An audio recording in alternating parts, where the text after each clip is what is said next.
तिलसिमी ओलंपाक भोकाल। सब तिलसिमी ओलंपाक में पहुंच जाते हैं चारों एक साथ। यहां से आपको तिलसिमी ओलंपाक की खोज करनी है। अब फूचांग का आपसे संपर्क विजय के बाद ही बनेगा। इसके साथ ही वहां छा गई गहरी खामोशी, जिसे तोड़ा तुरीन ने। भोकाल, अब बताओ कि हमें क्या करना है? तलाश। तीनों एक साथ बोल पड़े, तलाश किसकी? तिलसिम ओलंपाक की। भोकाल की सम्मोहन आवाज ने सबको बांध लिया था। हाँ, महाबली फूचांग के ग्रह के इष्टदेव खजूरा ने इस ग्रह पर तिलसिम ओलंपाक का निर्माण किया था, और महाबली फूचांग चाहते हैं कि हम उसे ढूंढें और उसका तिलसिम तोड़ दें। और इसके बदले हमें क्या मिलेगा? बोल उठा भोकाल। हमें मिलेगा सम्मान। हम में से जो भी ये तिलसिम तोड़ेगा उसे महावीर की उपाधि मिलेगी, और मिलेगी साथ में मिलेगा तिलसिम ओलंपाक में कैद खजाना। मुंह खुल गए सबके। खजाना? हाँ, बहुत बड़ा खजाना। लेकिन खजाना क्या यूं ही मिल जाया करता है? नहीं, बहुत पापड़ बेलने पड़ते हैं। बड़ा खजाना, बड़े पापड़। अचानक कपाला चौंक के तेजी से भाग उठी। म्याऊं। मौत बना वह सर पर सर्प चारों के सपने तोड़ने के लिए उनके सिरों पर पहुंच चुका था। जब तक सबका ध्यान जाता, वो बहुत पास आ गया था। चारों ऐसे उछलकर खड़े हुए जैसे उनके नीचे की धरती जल उठी हो। क्या भला है ये? हे भगवान, ये क्या? कपाला डर गई बेचारी। कपाला कूद के तुरंत गोदी में चली गई थी। भोकाल के मुंह से निकला, वाह। शूतान कूद पड़ा चारों के बीच से निकलकर मैदान में। इससे मैं निपटता हूं। सुल्तान क्या इस सरीसृप को बांध पाएगा? कुछ किया तो उस जादूगर ने। और तभी वहां एक और सरीसृप पैदा हो गया। सम्मोहन से तैयार एक नकली सरीसृप। असली सरीसृप उस नकली सरीसृप से लड़ने लगा, जो कि वहां था ही नहीं। हा हा हा, भाई वाह, देखो कैसे उछल रहा है। हा हा, मजा आ गया। खूब बेवकूफ बनाया इसे सुल्तान ने। और उन दोनों की लड़ाई के बीच अचानक असली सरीसृप की पूंछ ने कह ढा दिया। उसकी पूंछ सुल्तान से जा टकराई। सुल्तान की हड्डियां चीख चिल्ला उठी, और इससे ही उसका सम्मोहन टूट गया। सरीसृप को जैसे ही होश आया, उफ, हाय, मार डाला रे। सरीसृप की नजर पड़ी तुरीन पर। क्या? आ भाई, हम भी अपनी शक्ति आजमा लें तुझ पर। उसने अपनी पूंछ उछाली सरीसृप ने, परंतु तुरीन ने वार किया। बड़ा कड़ा अनुभव हुआ सरीसृप को। गुस्से से पागल उठा हुआ। उफ, बचो। तभी पीछे से अतिक्रूर ने सरीसृप की पूंछ पकड़ ली। मुझसे भी थोड़ा थोड़ा खेल ले सरीसृप। सरीसृप ने मुड़कर देखा, लेकिन शायद उसे पता था यह मच्छर उसका कुछ नहीं बिगाड़ सकता। लेकिन अतिक्रूर ने तुरीन को तो बचने का अवसर दे ही दिया था। भोकाल, कुछ करो। पहले अतिक्रूर को शक्ति आजमाने दो। किंतु अतिक्रूर उसकी पूंछ के नीचे दबकर रह गया। हाय। उधर सुल्तान पीछे हो रखा था। उफ, यह अतिक्रूर तो मरेगा आज ज्यादा खेलने के चक्कर में। अब कुछ करना ही पड़ेगा शायद। उधर सर पूंछ का दबाव बढ़ा रहा था। दबाव बढ़ता जा रहा था पूंछ का, और अतिक्रूर का दम घुट रहा था। तभी भोकाल ने एक ठोकर मारी उछल के। एक जबरदस्त ठोकर टकराई सरीसृप की थूथन पर। सरीसृप ने अपना विशाल जबड़ा खोला और भोकाल को अंदर खींच लिया। उफ, भोकाल बचो। लेकिन तब तक सरीसृप का जबड़ा बंद हो चुका था, और समय जैसे रुक सा गया। सरीसृप के जबड़े के अंदर आलोप ने आवाज लगाई, भोकाल। और आलोप भोकाल बन गया,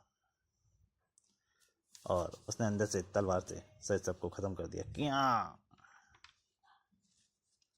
अतिक्रूर भी स्वतंत्र हो गया। धन्यवाद मित्र।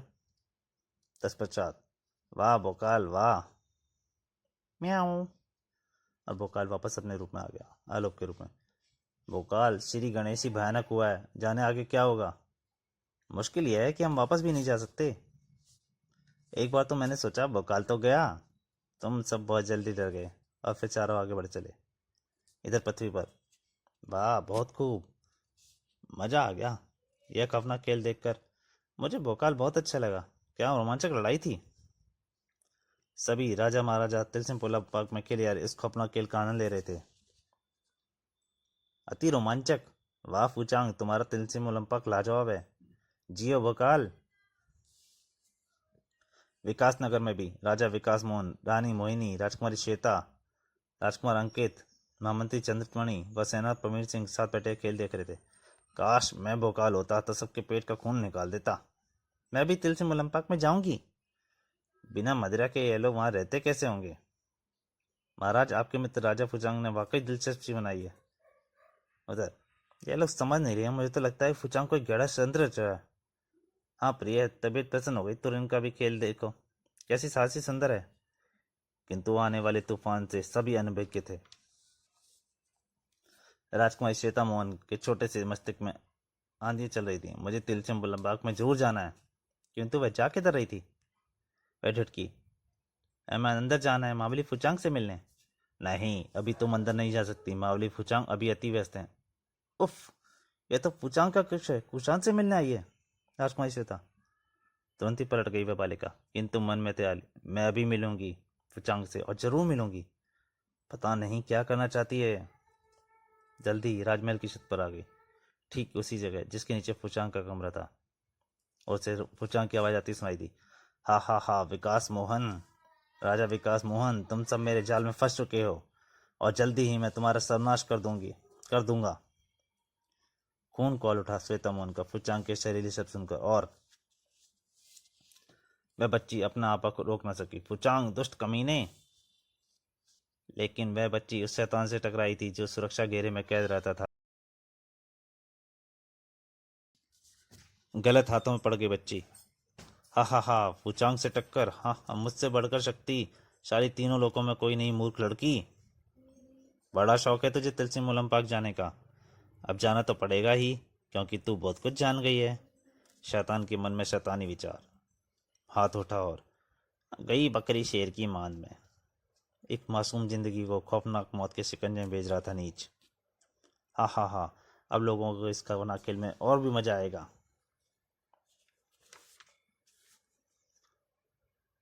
डरी और सहमी हुई श्वेता पहुंच गई अजीब व गरीब दुनिया में, और वह भी अकेली। धीरे धीरे उस पर दहशत छाने लगी। तो माता श्री, पिताश्री, लेकिन सिस्कारियां दबकर ही रह गईं उस खौफनाक दिल दहलाने वाली आवाज में। ऊं, ऊं। डर, भय, आतंक और दहशत। कदम जड़ हो गए, आंखें फट गईं, जुबान तालू से चिपक गई। सामने दृश्य ही ऐसा था। कोई और भी था जिसने यह दृश्य देखा। म्याऊ। उल्टे पांव दौड़ पड़ी वह कपाला। सिर्फ बिल्ली ही नहीं, मानव भी पृथ्वी पर यह दृश्य देखकर रोमांच। उफ, ये बच्ची है कौन है। ये बच्ची वहां कैसे पहुंच गई। ए ईश्वर, इसकी रक्षा करो। और विकास नगर में वहां तो चीख पुकार मच गई थी। मेरी बच्ची श्वेता, ढूंढो पूरे महल में श्वेता को। वहां कैसे पहुंच गई। मम्मी, दीदी को बचाओ, अब मैं उससे कभी नहीं लड़ूंगा। उफ, ये भयानक जानवर, काश मैं इस समय वहां होता। तो दोस्तों, सचिन बोलम्पा की कहानी का पहला भाग यहीं तक। दूसरे भाग में जल्दी हाजिर होऊंगा। पर आपसे एक बार फिर से वही प्रार्थना कि अगर हो सके तो इस वीडियो को ज़्यादा से शेयर कीजिए और बेल आइकन की घंटी दबाइए ताकि मेरी हर वीडियो आपको जल्दी से जल्दी मिल सके। नमस्कार।